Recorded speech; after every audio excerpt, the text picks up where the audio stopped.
ఈరోజు వాక్యము మత్తయి సువార్త 24వ అధ్యాయము 6-7 వచనములు. మరియు యుద్ధములను గూర్చియు యుద్ధ సమాచారములను గూర్చియు మీరు వినబోదురు. అవి జరగవలసి ఉన్నవి కానీ అంతము వెంటనే రాదు. రాజ్యము మీదకి రాజ్యమును, మనుషుల మీదకి మనుషులను లేచెదరు. భవిష్యత్తులో జరగబోయే విషయాలన్నింటినీ యేసు ప్రభువారు ముందుగానే చెప్పటం జరిగిందండి.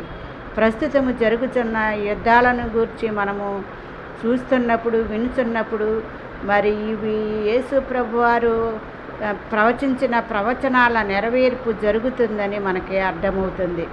కాబట్టి అవి జరగాలి, జరిగి తీరాలి, కానీ అంతము వెంటనే రాదని కూడా యేసు ప్రభువారు చెప్పడం జరిగింది. రాజ్యం మీదకి రాజ్యమును, మనుషుల మధ్యకి మనుషులను లేస్తారని, మరి అక్కడక్కడ కరువులను, భూకంపములను జరుగుతాయని, ఇవన్నీ ఆయన